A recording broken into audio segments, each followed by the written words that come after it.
I want to tell you about the night. A stranger's voice came down a dead woman's phone line and pulled me out of a grief I'd been planning to die inside of. I didn't save her because I was brave. I want that clear before I say another word. I have never been a brave man. I'm the kind of man who waited in the truck while braver men did the burying. The kind who learned how to nod at a funeral and say she's in a better place while privately deciding there was no better place. There was just here, and here had been emptied out like a grain silo in a bad year. So no, I wasn't brave.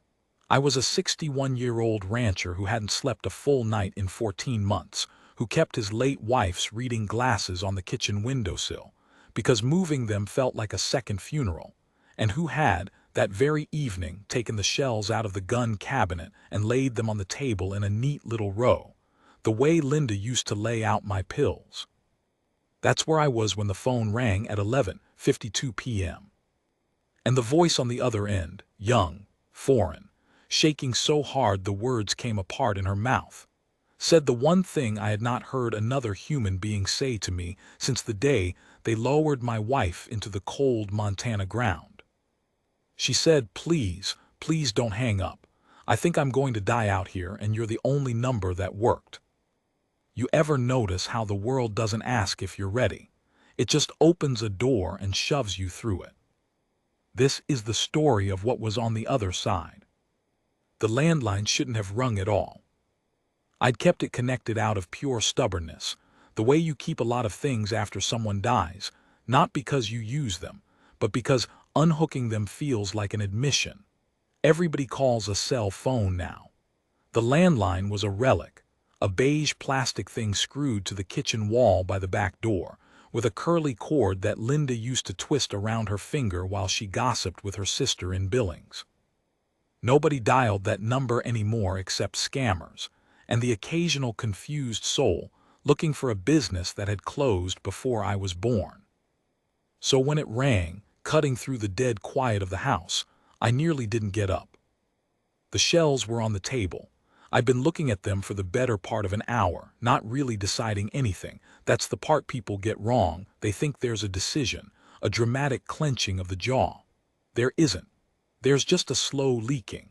A man can leak out of his own life one night at a time until there's almost nothing left to make a decision with. I was down near the bottom of the bottle of myself, is the honest way to put it.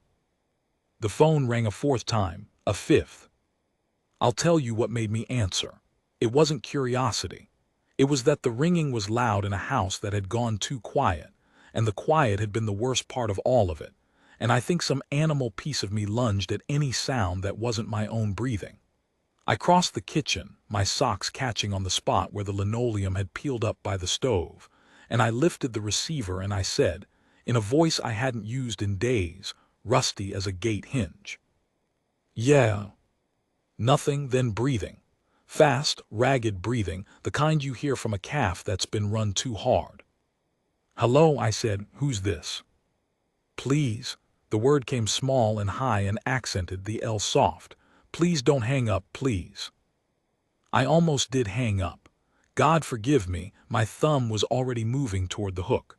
We get robocalls out here that start with a frightened-sounding woman. It's a trick. They prey on old people.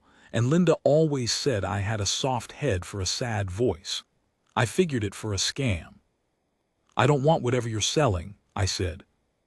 I'm not selling," a sound came through then that no recording makes. A real sob, swallowed halfway, choked back down because she was trying so hard to talk and not just cry. My car went off the road. I can't get out, the door is stuck and it's so cold, and my phone has no signal, only this one worked. I don't know why this one worked. I just kept dialing numbers. "I'm so sorry, I don't know who you are." The receiver was suddenly very heavy in my hand. "Slow down," I said. "Slow down now, where are you?" "I don't know." And the way she said it, the despair packed into those two words, that's the part that got into me and stayed. I have heard a lot of people say "I don't know" in my life. I have never heard it sound like the bottom of a well. I was driving there was a town. I was trying to reach the town before dark. The GPS stopped working in the mountains and I took a wrong road and it got smaller and smaller and then there was ice and the car it just went. It slid. And now I'm down off the road in the trees and nobody can see me from up there and it's snowing and Hey, I said it sharp, the way you'd say it to a panicking horse because panic feeds on itself and somebody had to be the calm one and there was nobody else in the house. There was nobody else anywhere. Hey, listen to my voice. You're talking to me. That means you're not alone. You hear me? You are not alone right now. A pause, a wet, shuddering breath. Okay, she whispered. Good, good girl, now you hurt. My leg, it's pinned, I think. By the front where the engine it pushed back. I can't feel my foot, but I can move my hands are okay. She was inventorying herself. Smart. Scared out of her mind, but smart. There's blood, but not a lot. I tied my scarf. I felt something move in my chest that I hadn't felt in over a year. It took me a second to recognize it because it had been so long. It was the feeling of being needed. I pulled the kitchen chair out and sat down hard, dragging the phone's cord to its full stretch, and I picked up the stub of pencil Linda kept by the grocery pad and I started writing on the back of an envelope because that's what you do. You make a record, you keep a log, you give your shaking hands a job. Female, young, foreign accent, Chinese maybe, car off-road, leg pinned, bleeding, controlled, snow, mountains. My letters came out jagged. What's your name? I asked her. May, she said. Malin, May is fine. May, I'm Holly's Rourke, and I'm going to come get you. You understand me. I'm not going to hang up this phone and forget about you. I am going to come get you out of that car. She made a sound I'll never forget. It was half a laugh and half a breaking apart, the sound a person makes when hope arrives somewhere it had given up on hope. You don't even know where I am. Then we're going to figure it out together, I said. And I've lived in these mountains my whole life, so I've got a head start. Now I need you to be brave for me, May, and tell me everything you remember about the drive. Every road sign, every turn, every fool thing you saw. Can you do that? Yes, she said. Yes, okay, yes. Here is the thing nobody tells you about emergencies. The worst part is how ordinary the room around you stays. While she talked and she talked, she gave me the name of the last gas station, a flag I could plant on a map, 3 Forks. I stopped at 3 Forks and bought a bottle of water and the man had a cat on the counter. While she did that, my kitchen sat there being a kitchen. The faucet dripped its slow drip. The clock above the stove, the one shaped like a rooster that Linda's mother had given us as a wedding gift and that I had cursed for 40 years, ticked on. The row of shotgun shells sat on the table, gleaming, brass and red, and I looked at them while a girl somewhere in the dark told me she could see her own breath inside her car, and I felt the deepest shame of my life. I had been about to leave on purpose, and here was a child of maybe 22, pinned in a freezing wreck, fighting with everything she had to stay. I swept the shells off the table into my palm and dumped them in the junk drawer and slammed it shut. I don't remember deciding to. My body just did it, the way your body yanks your hand off a hot stove before your brain has even formed the word hot. May, I'm going to put the phone down for 10 seconds to get a map. 10 seconds, I'm counting. Stay with me. Don't be long, she said, please. I wasn't long. I had the county maps in the desk in the front room, the real paper kind, because I've never trusted a screen to know a road the way paper knows it. I spread the one for the high country across the kitchen table and weighted the corners with the salt shaker, the pepper, Linda's reading glasses, and a coffee mug, and I leaned over it with the phone wedged between my ear and my shoulder. You stopped at 3 Forks, I said. Which direction did you go after? Up, toward the mountains. The sun was going down on my left side, so I think I was going south. There was a sign for a pass. I don't remember the name. It had 2 words. 2 words. There are a dozen passes up there with 2 words.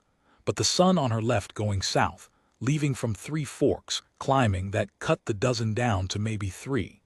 And of those three, only one had the kind of Forest Service road that a tired foreign girl with a dead GPS might take by accident. A road that narrowed and turned to ice in the shadows of the north-facing slopes this time of year. I knew that road. I'd hunted elk off that road with my brother before my brother died too. Everybody I knew was busy dying. The road climbed into a stand of lodgepole pine and then ran along a drop-off where the guardrail gave out, because the county had never finished it, because the county never finishes anything up there. "May," I said, and I tried to keep my voice level because if I was right about where she was, then she was in a worse spot than she knew. "When your car went off the road, did it go down, steep down?" A silence. "Yes," she said. "It rolled, I think it rolled once, and then the trees stopped it. If the trees hadn't, she didn't finish. She didn't have to. If the trees hadn't stopped her, she'd have gone all the way down the drop, 400 feet of nothing, and I'd be talking to a dead girl who didn't know it yet." "The trees stopped you," I said firmly. "That's good, trees are good, you hear me, those trees are on our side." "They're so loud," she said faintly. "The wind in them. It sounds like the ocean. I grew up near the ocean. In a city you've never heard of. My mother used to take me to the water." Her voice was drifting, going soft and far away, and that scared me worse than the sobbing had, because I know what it means when a freezing person starts talking sweet and dreamy about home. May, hey, tell me about your mother later. Right now you keep talking to me about that water, but you do not close your eyes, you understand. You move your fingers, wiggle your toes on the foot you can feel. Slap your own face if you have to. The cold wants you to sleep, and the cold is a damn liar. "Okay," a small spark came back into her. "Okay, I'm moving. Are you coming? Tell me you're coming." "I'm getting my boots on right now," I said, and I tucked the phone against my shoulder and reached for the boots by the door. And that was when I hit the first wall, the first cruelty of the night, the thing that nearly ended it before it began. The cordless handset I'd grabbed, the spare, the one with a little range so I could walk the kitchen, gave a warning chirp, beep, low battery. And the base for it, the part that did the actual reaching out to the world, was the same beige relic on the wall, and the moment I stepped out that door I'd lose her. There was no carrying this phone into the mountains. The second I left the house, the line between May and me would go dead. And her cell had no signal. And mine, out here, only worked if you stood in the northeast corner of the upper pasture and held your tongue right. I stood in my own kitchen with one boot on and understood the shape of the trap. To save her, I had to leave the house. To leave the house was to abandon the only thread connecting us. If I drove into those mountains on my best guess and I was wrong by one fork in the road, she would freeze to death alone in the dark while I searched an empty valley 3 ridges over. "Hollies," her voice was thinning out. "You went quiet. Hollies, are you there? Please be there." I looked at the rooster clock. 11 a.m. I looked at the window, where the snow had started coming down in earnest now, fat and silent, erasing the world. I made the heavy decision of my life in about 4 seconds, and I'll tell you, after 14 months of not being able to decide whether to even keep living, it was the easiest hard choice I have ever made. "May," I said, "I'm going to lose this phone the second I leave the house. There's no way around it. So here is what we're going to do, and I need you to be braver than you have ever been in your life." "I'm not brave," she whispered. The same words I'd thought about myself an hour before. We were 2 cowards on a dying phone line in the snow. "Neither am I said. "We'll be it together then. Now listen close, because I'm only going to be able to say this once." And I told her the plan. The whole thing, fast and plain. The road I thought she was on. The pass with 2 words. The stand of lodgepole pine above the drop-off where the guardrail gave out. I told her I was going to take my truck as far as the ice would let me, and then I was going to go on foot with a rope and a headlamp in the big spotlight. And I told her that when she heard a truck horn, 3 long blasts, then 3 short, she was to answer me any way she could. Scream. Bang on the window. Honk her own horn if it still worked. Flash her hazards if she had any battery left in that car at all. 3 long, 3 short, she repeated. Then I make noise. Then you make noise, and May, I stopped. There was a thing I needed to say, and I didn't know how to say it because I am not a man who says things. Linda used to finish my sentences for me out of mercy. If I'm wrong about the road, if I don't find you tonight, I want you to know that somebody knew you were out there. Somebody was looking. You are not going to be alone in the dark even if I can't reach you. You understand?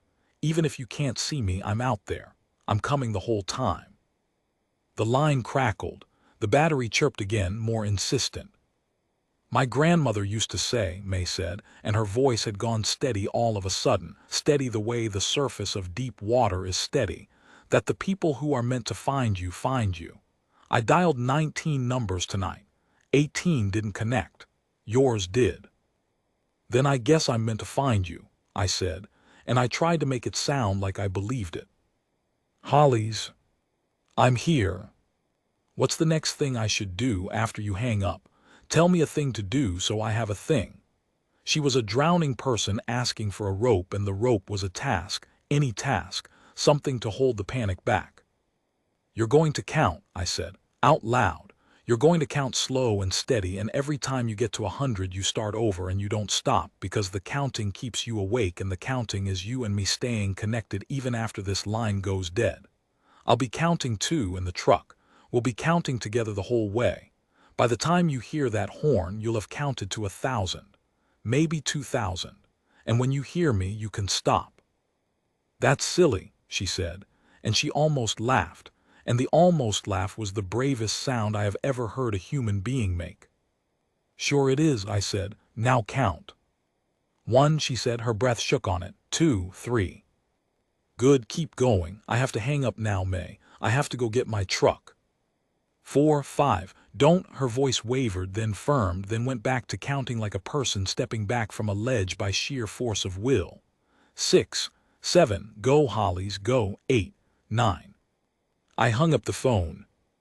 I want to tell you that was the hardest thing I'd done since the funeral, hanging up on a counting girl in a frozen car, pressing my thumb down on that hook and cutting her voice off mid-number, sending her into a silence with nothing in it but her own counting and the wind in those trees that sounded like an ocean she'd never see again. I stood there for 1 full second with my hand on the dead phone, in the kitchen, in the snowlight coming blue through the window, and I swear to you, I felt Linda standing behind me. I felt her the way you feel someone in a doorway before you turn around. 14 months I'd been begging the empty house to give me that feeling, and it never had, not once, and now here it was, sharp as a slap. Go, she said, not out loud, there was no out loud, but she said it the way the girl had said it. Go, Hollies, go. I went. I'd like to say the truck started clean. It didn't. It's a 1994 Ford with 300,000 miles and a temper, and the cold had its teeth in the engine, and it cranked and coughed and cranked and didn't, and I sat there in the dark cab with my breath fogging the windshield, and I did something I had stopped doing the day they told me Linda's scans had come back wrong. I prayed. Not pretty. Not churchy. I just said out loud to whatever was up there past the snow, not tonight. You can have me any other night. I was about ready to hand myself over an hour ago, but not tonight, because there's a girl counting in the dark and I gave her my word. So you start this truck. You hear me? You start this damn truck. I turned the key. It caught. I have thought about that a lot since, whether it was the engine warming or the prayer or just dumb mechanical luck. I've decided it doesn't matter which.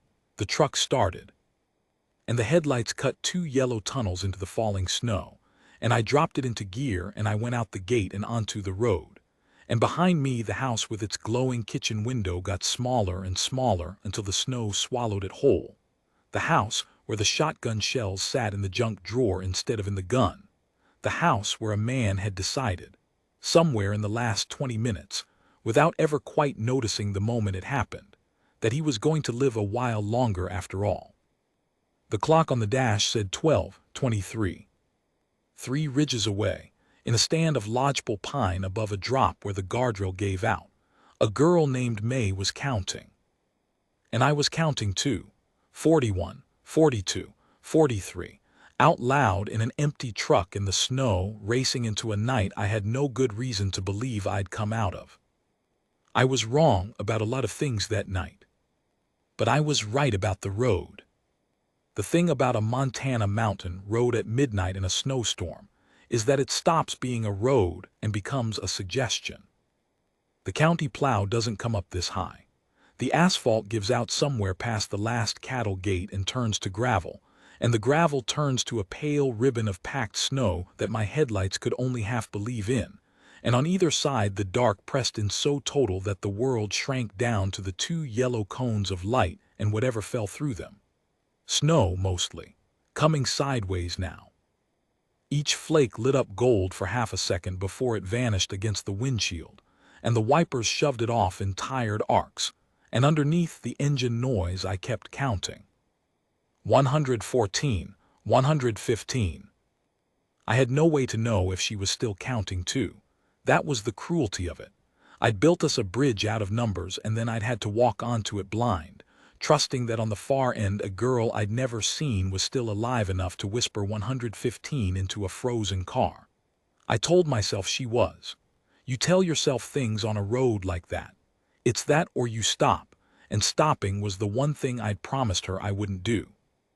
The truck climbed. The grade got mean. Twice the back end slewed sideways on the ice and I felt that lurch in my gut, the old animal lurch, and I eased off and let the tires find themselves and kept on. I had chains in the bed but no time to lay them, and besides, my hands were shaking too bad to have managed the latches.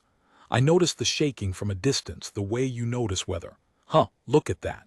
The man's hands are shaking. I'd left the house with no gloves. I'd left the house with no plan past the plan I'd shouted at her down the phone. I had a headlamp, a coil of rope, the long-handled spotlight that ran off the cigarette lighter, a tire iron, an old wool horse blanket that smelled of barn, and a thermos I'd had the wit to fill with the last of the coffee while the truck warmed. That was the whole of my rescue. A frightened old man and the contents of a junk drawer in a barn.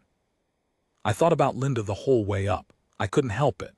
She rode shotgun in my head in the seat where her reading glasses should have been, and she didn't say much, but she had opinions. You're going too fast. I slowed down. Now you're going too slow. I sped up. She'd have known what to do with the girl better than me. Linda had been a nurse for 30 years before the cancer made her the patient. She could put a person at ease the way you gentle a colt. If Linda were the one on the phone, that girl would have been laughing by now. But Linda was 3 ridges and 14 months away in the ground, and the girl had gotten me instead. The understudy, the man who waited in the truck. 200 start over, 1, 2, 3. I found the pass sign at 12:51. It loomed up out of the snow on the left, a brown Forest Service marker furred white, and I slowed to read it, and my heart did a thing it hadn't done in a long time. It jumped, with something that was almost joy, because the sign had 2 words on it just like she'd said, and the 2 words were ones I knew, and they put me exactly where I'd bet she was. I won't print the name. I've got my reasons, and one of them is that I don't want anybody driving up there at night to see where it happened. But I read those 2 words and I said, out loud to the empty cab, "Hold on, May, I'm in the right valley, I'm in your valley now." Past the sign, the road narrowed to where the pines reached in and brushed the truck on both sides, snow sliding off the branches in soft, heavy clumps when I clipped them. And then I came around a long, shallow curve, and the trees fell back on the right-hand side. And I knew I'd reached the drop-off, the place where the mountain just quit and went down into nothing, the place where the county had run out of money for guardrail. There was no guardrail. There were 2 rusted posts where it had ended decades ago, leaning like bad teeth, and between them, in the snow on the shoulder, were tracks. I stopped the truck dead in the middle of the road, killed nothing, left it running, left the lights on, got out into a cold that hit me like walking into a lake. The wind up there was doing exactly what she'd said, moving through the high pines with a long, layered, oceanic roar, rising and falling, a sound with no edges to it. I understood why a dying girl had thought of the sea. The tracks went off the road between the 2 leaning posts. They weren't fresh, the snow had half filled them, but they were a car's tracks and they went over and they didn't come back. I walked to the edge with my heart in my mouth and shone the spotlight down. The slope fell away steep, maybe 40, 50 degrees, all snow and scree and the black trunks of trees. And 40 feet down, no more, the beam caught metal. A pale sedan, foreign, the kind they rent at the airport, sitting nose down and canted hard against a cluster of lodgepole pine that had caught it like a baseball in a mitt. The trees she'd been right about, the trees that were on our side. If they hadn't been growing in exactly that spot, the car would have gone another 350 feet into the dark, and I'd be standing here looking at nothing at all. I cupped my hand to my mouth and roared her name into the wind. Mei. The wind ate it. I ran, an old man in unlaced boots on an icy road, back to the truck, and I laid on the horn. 3 long, 3 short. The blasts went out flat and strange into all that falling snow, swallowed almost as soon as they left, and I stood there with my hand on the wheel and the door open, and I listened with my whole body. Nothing, wind, the tick of the engine, my own pulse in my ears. No, I hit the horn again. 3 long, 3 short, leaning into it now, desperate, the sound bouncing off the far ridge and coming back thin. Answer me, answer me. You were counting. People who are still counting can still hear a horn. Answer me, girl. And then, under the wind, under the engine, so faint I thought at first I'd invented it out of pure want, a sound came up the slope. A car horn, one short, weak bleat, then another, then a third, fatting, the dying battery of a dying car in the hands of a girl who had heard me. I have heard music in my life. I have heard my wife say yes in a church. I have heard a doctor say remission, before the word turned out to be a liar. I have never in my life heard anything as sweet as that third weak honk floating up out of the dark. I hear you, I screamed down the slope. I'm coming, you hold on me, I am coming down. Here is where I made the decision I've turned over in my head 1,000 times since. The smart thing, the thing they tell you to do, the thing any sane person would do, was to drive back down to where my cell got a bar and call for search and rescue, and the helicopter, and the trained men with the proper gear and the spinal boards and the experience. That's the right answer. I want to say that plainly because I don't want some young fool reading this and thinking the old man's way was the brave way and copying it and dying for it. But the smart thing was an hour back down a road that had taken me 40 minutes to climb, and then however long for a crew to assemble, and then the climb back up, in worsening snow, and May's car had already gone quiet on a phone line, and May's leg was pinned and bleeding, and May was somewhere down past 200 on account she might not be able to keep. And the cold was the liar I'd warned her about, and the cold does not wait for helicopters. I did the math the way a rancher does math, not on paper, in the gut.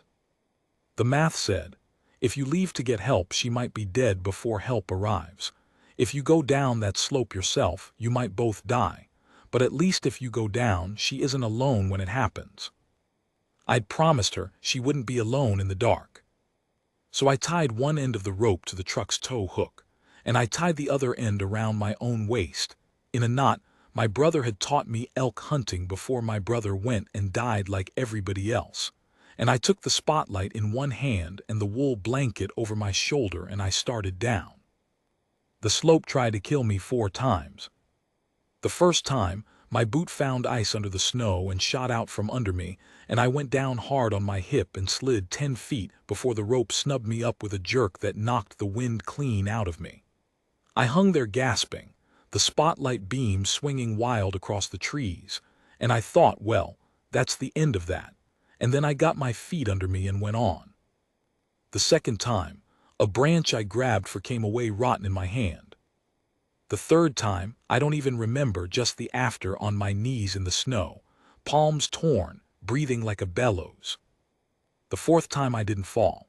The fourth time I just stopped, halfway down with the car still 20 feet below me and the wind screaming and my whole body shaking and no air left in me, and a voice in my head that sounded a lot like my own self-pity said, You can't do this. You're 61 years old. You haven't slept in a year. You'll get down there and you won't be able to get her out and you'll just die together, and what's the point? What was the point of any of it? And then from below me, thin as a thread, Holly's. I looked down. Through the snow, through the spotlight glare, I could see the dark shape of her face pressed against the cracked side window of the sedan. A pale oval, two dark eyes looking up the slope at the old man tangled in a rope. "I'm here," I called down, and my voice broke on it, broke clean in half. "I'm right here, May. I'm almost to you." "You came." She said it like a fact she was testing, like she couldn't quite make it stay true. "You really came. I counted to 412. I lost count after that. I'm sorry, I lost count." 412 is a hell of a count, I said, and I went the last 20 feet on my backside, controlled, paying out rope, until my boots hit the rear bumper of the car and I could finally put my torn-up hand flat against the cold metal that held her. I got to the window, and I saw her for the first time. She was younger than her voice. 21, 22. Black hair stuck to a face gone gray-white with cold and shock, a smear of dried blood at her hairline, a scarf, her scarf, the one she'd tied around her leg, and her lips were the wrong color, that bad bluish color I knew from the worst day of my life, and her teeth were going like castanets, and her eyes were the most alive thing in that whole frozen mountain. They locked onto me through the cracked glass, and they did not let go. "Hi," she said through the chattering. I'm sorry about your phone bill. I called so many times." And I laughed.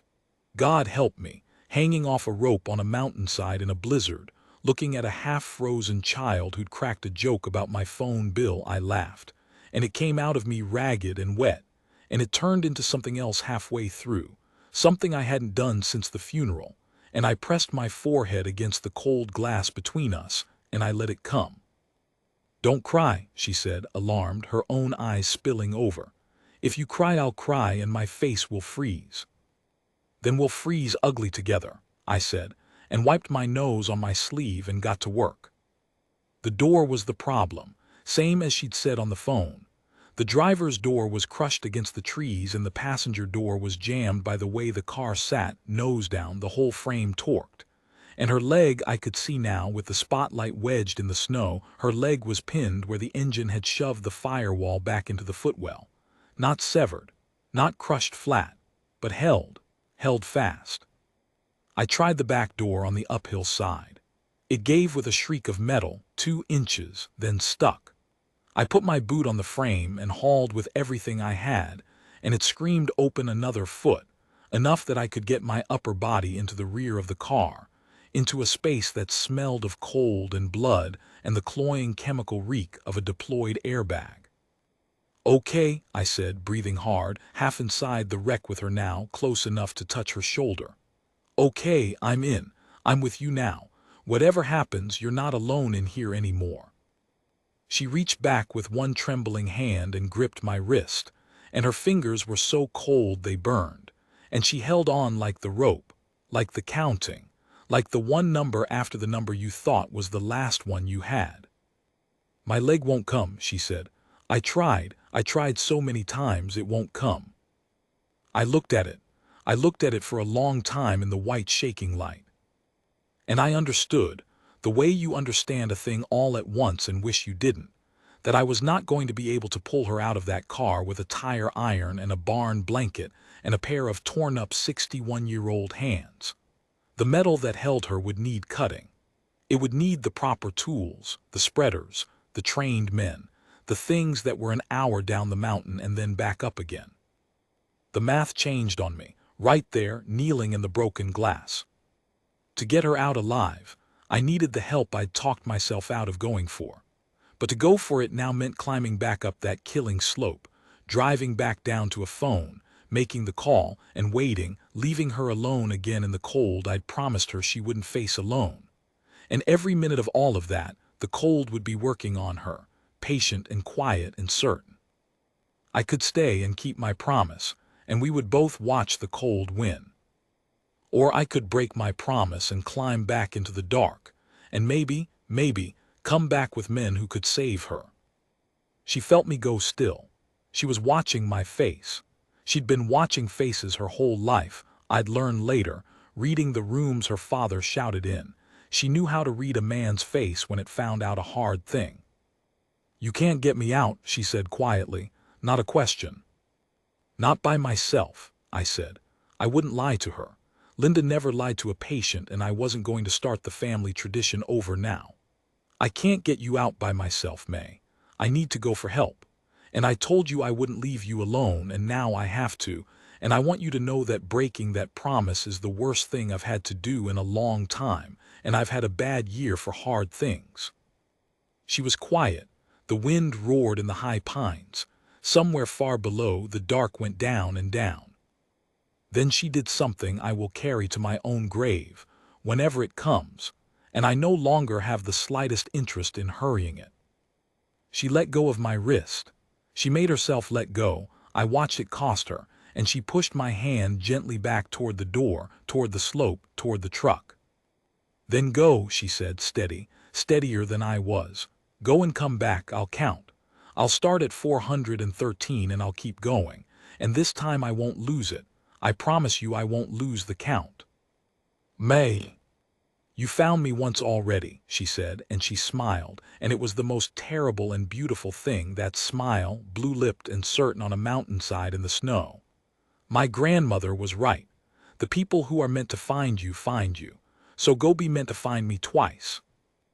I took off the wool blanket and I packed it around her as best I could through the jammed door, tucked it at her neck, around the shoulders, and I poured the last of the hot coffee into the thermos cup and held it to her lips and made her drink, and I left the spotlight wedged in the snow where she could see its glow, a little sun, so the dark wouldn't be total.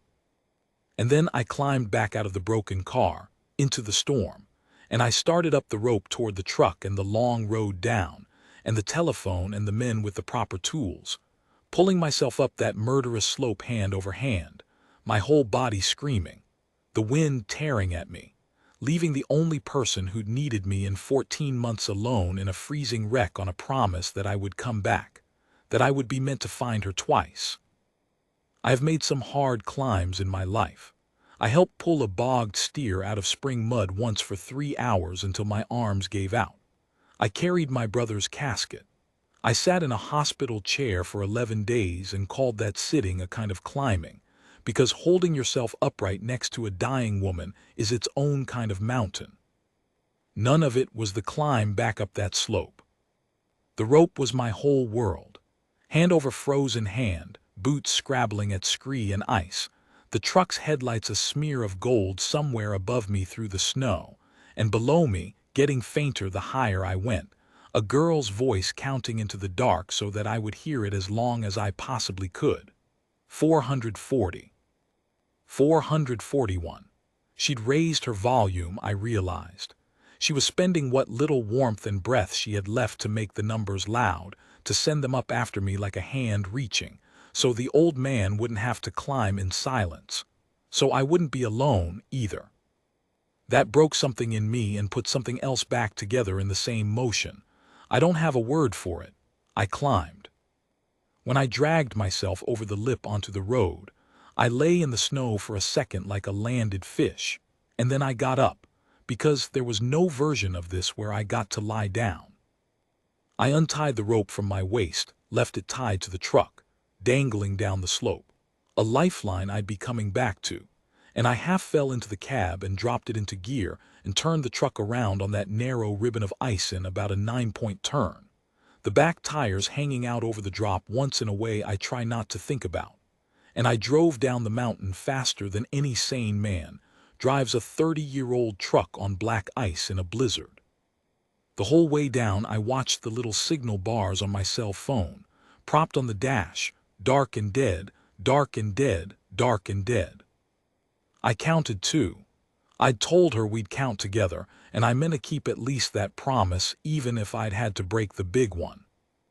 I counted out loud in the empty cab, matching where I figured she was, and I drove, and I prayed my ugly graceless prayer again. Not her. You can have me. I already offered. You take me and you leave her. That's the deal. That's the only deal I'll make. And at 590-something, on a switchback halfway down where the valley opened up enough to see the lights of the highway far below, a single bar appeared on the phone. One bar. I stood on the brake. The truck slewed and stopped sideways across the road, and I didn't care. I grabbed the phone with hands that wouldn't work right, and I dialed the 3 numbers we all learn as children, and I held it to my ear, and it rang once, and a woman's calm, flat voice said 911. What's your emergency? And I have never loved a stranger's voice the way I loved that bored dispatcher's voice in that moment. I told her everything, fast and plain, the way I'd told May the plan, the pass with the 2 words, the drop-off where the guardrail gave out, the pale rental sedan 40 feet down caught in the lodgepole pine. A young woman, foreign, leg pinned, hypothermic, conscious. She was conscious 20 minutes ago. She's been conscious this whole time. You tell your people she's a fighter. You tell them she counts. They'll know what I mean when they get there. And I told her I'd left a spotlight burning at the wreck and a rope tied to my truck, and that I was going back up to wait with the girl. The dispatcher told me to stay on the line. She told me a sheriff's unit and the volunteer search and rescue and a medical team were being toned out right now, that the helicopter was grounded for the storm but ground crews were rolling, that it might be 40 minutes, maybe more, the roads being what they were. 40 minutes. I looked up the dark mountain I'd just come down. 40 minutes for them to even reach the bottom of it. I'm not waiting at the bottom, I told the dispatcher. I'm going back up to her. You send your people up that road and they'll find my truck parked at the edge with a rope going over it. Tell them to come down the rope. Tell them, my voice did its breaking thing again. Tell them there's a girl down there who's been holding on alone for 2 hours and she should not have to do the last 40 minutes by herself. I'm going back down to her. Sir, I really need you to. I set the phone on the dash, still connected, still talking, and I turned the truck back around and I drove back up the mountain I had just risked my life coming down. Toward her. Away from safety, away from the warm highway lights, back up into the storm and the dark, because somewhere up there a girl was counting and I had told her, I had promised her, that she would not be alone in the dark. I'd broken that promise once tonight already. I was not going to let it stand. The spotlight was still burning when I got back to the edge. I could see its glow from the road, a small steady patch of white down among the black trees, and I have never been so glad to see a light I left behind still burning. I tied off, took the rope, and went down the slope a second time, easier now. I knew the way, knew where the ice hid and the rotten branches grew, and I called her name the whole way down. Mei, I'm back. I told you I'd come back. May, talk to me. For 3 seconds, the longest 3 seconds of the entire night, longer than the 11 days in the hospital, longer than the year of empty mornings, there was nothing. Just the wind in the high pines doing its ocean roar. And then faint from the broken car. 781. I damn near fell the rest of the way down. She'd kept the count. 2 hours half frozen, her leg pinned and her blood slowing in her veins and the cold whispering its lies, alone in a wreck on the side of a mountain, and she'd kept the count. 781. She'd started over at 413 like she said, and she'd never lost it again. I got to the door and got my arm back inside and found her hand, and it was colder than before, much colder, and her eyes were heavy now, half-lidded, fighting to stay open, but they found me and they held. You said, she mumbled, you said be meant to find me twice, so I made it easy. I left the light on. I kept the number going so you could hear where I was. You did good, I said. You did so good, May, the best anybody's ever done. Help is coming. Real help with the right tools. They're coming up the mountain right now. All you have to do is keep doing exactly what you've been doing. Keep counting, keep holding my hand. That's the whole job now. You've already done the hard part. My hand stopped being cold, she said dreamily, and that put ice in my own chest because I knew what it meant when the cold stops feeling cold. Is that good? No, I said honestly. That's the cold lying to you. Remember, I told you the cold's a liar. You squeeze my hand. You squeeze it hard as you can and you don't believe a word the cold says." She squeezed, it was weak, but it was there. So I climbed as far into that wrecked, glass-strewn, blood-end airbag-smelling car as the jammed door would let me, and I got my arm around her shoulders, and I pressed my body against the side of her to give her what warmth a tired old rancher had left to give, and I pulled the wool blanket tighter and I held her, and I talked. I talked about everything. I talked because the talking kept her awake, and because I had 2 hours of fear to burn off, and because, I think, after 14 months of talking to nobody but a rooster clock and a dead woman, the words had been building up in me like floodwater behind a dam, and a crack had finally opened. I told her about Linda. I'd never told anybody about Linda, not really, not since the funeral when I just nodded at people. But I told this freezing stranger everything. How Linda twisted the phone cord around her finger, how she laid out my pills in a neat row every morning, how she was a nurse who could gentle a frightened person the way you gentle a colt, how she'd have known just what to say to a girl in a wrecked car, and how it was just May's bad luck to get the husband instead of the wife.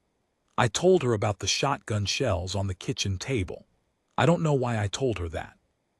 Maybe because she'd told me her hands had stopped being cold, and we were past the point, the two of us, of pretending to be anything other than what we were. Two people who'd both come close, that night and before it, to letting go, and who were both, against the odds, still here, still counting. "You were going to," she didn't finish. Her eyes were sharp again for a second, sharp with something fierce. "Tonight, before I called, you were going to." "Yeah," I said. "I think I was. I'd taken the shells out and everything." She was quiet, the wind moaned, the little spotlight burned in the snow. "Then I'm glad I dialed wrong," she whispered. 18 times I dialed wrong tonight, but maybe the wrong number was the right one. Maybe I called you so you couldn't." Her voice was fatting again. "Maybe we found each other, both of us, in the dark." I couldn't speak. I just held her tighter and put my chin on the top of her cold head and watched the glow of the spotlight on the snow and listened, past the wind, for the sound of men coming up a mountain. She told me in pieces between the counting who she was. A graduate student, engineering at a university 2 states away. Driving home from a research trip the long scenic way because she'd never seen real mountains and she'd wanted to just once. See what the open country looked like, the country from all the westerns her grandmother used to love. Her father didn't know she'd taken the scenic route. Her father, she said, and her voice tightened the way it had when she'd read my face earlier, didn't approve of much that she did. Her father shouted. She'd grown up reading the weather of a man's face across a dinner table. She'd come halfway around the world partly to get out from under that shouting, and she'd told almost nobody. And if she died out here on this mountain, her father would find out she disobeyed him one final time, and that, somehow, in the strange arithmetic of a frightened mind, was the thing that seemed to bother her. "He'll be so angry," she murmured. "If I die, he'll be angry that I took the wrong road." "You're not going to die," I said. "And the road wasn't wrong. The road brought you to a phone that brought you to me. You hear how that sounds? That's not a wrong road, May. That's the only road." They came at 2:47 a.m.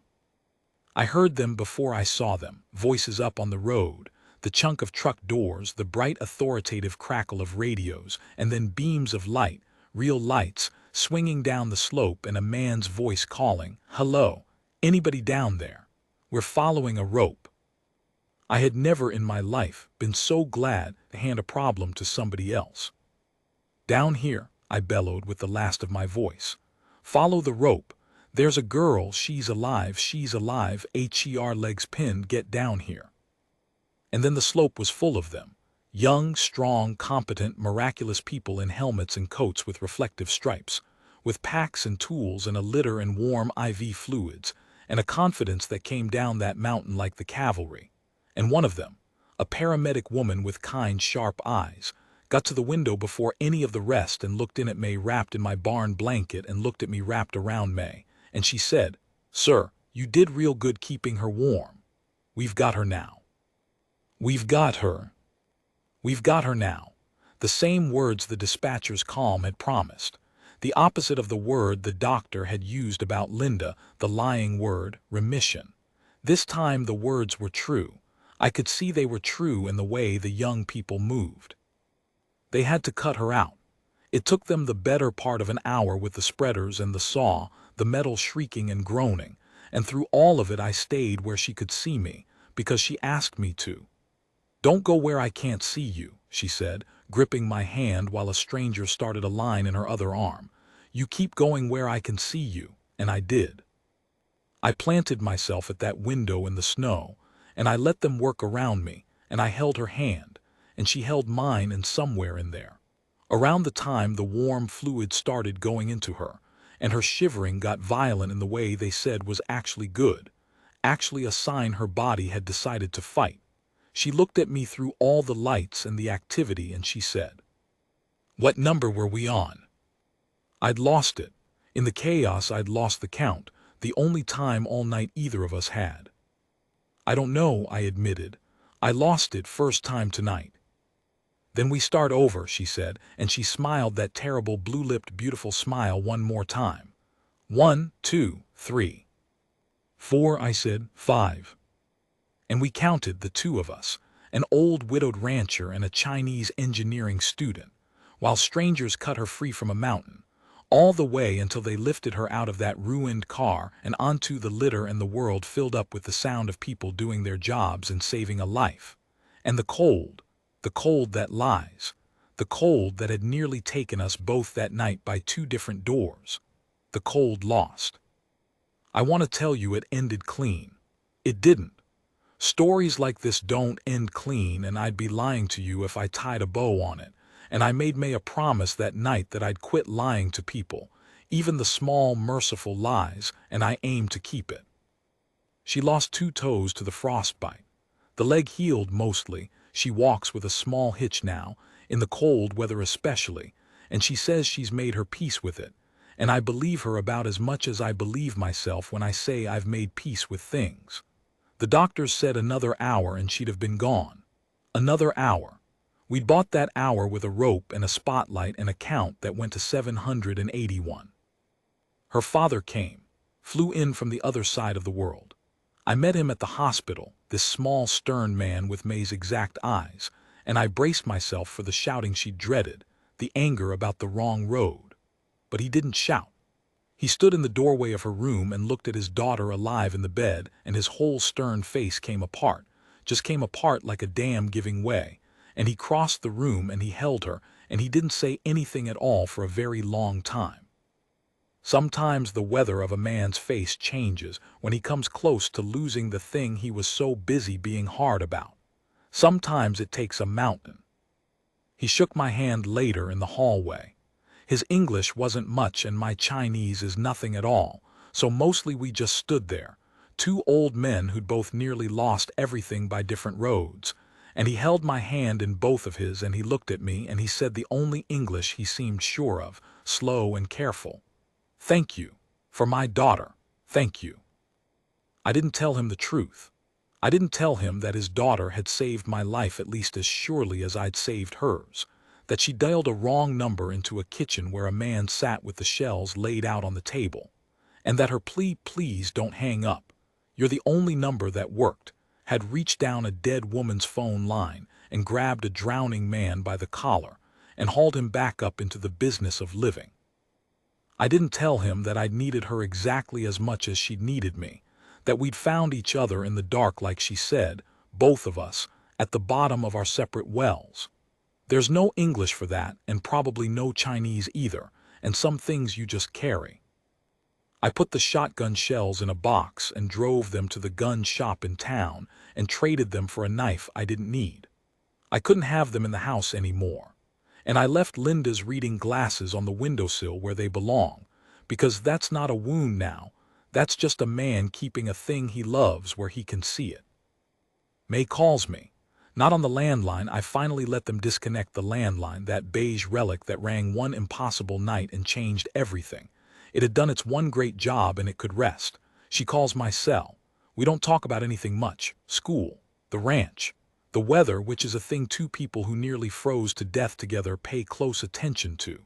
Sometimes at the end, before we hang up, one of us will say a number. Just one. 802. And the other one says the next one. 803. And then we hang up, the count still going, never finished, a thread between two people that the dark didn't get to cut. She's coming to visit this summer. Wants to see the ranch in the daylight, she says. Wants to see the mountains when they're not trying to kill her. I've been fixing up the spare room, Linda's sewing room.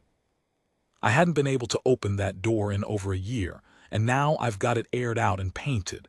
And there are clean sheets on the bed, and I catch myself. Some evenings, standing in the doorway of a room I couldn't enter, planning where to put a reading lamp for a girl who's coming a long way to sit in my kitchen and drink coffee in the daylight. People ask me, the few who know the story, if I believe what she believes, that the people who are meant to find you, find you. That 18 wrong numbers and one right one was something more than the random cruelty and mercy of a cell tower in the mountains. I don't know. I'm not a man who's ever been sure of much past the next gate and the next season. But I'll tell you what I keep thinking about. I keep thinking that on the worst night of her life, a frightened girl kept dialing into the dark, refusing to believe she was alone. And on the worst night of mine, I just about finished believing exactly that. And somewhere between those two darknesses, a phone rang in a quiet kitchen, and a man who'd run out of reasons to answer it answered it anyway.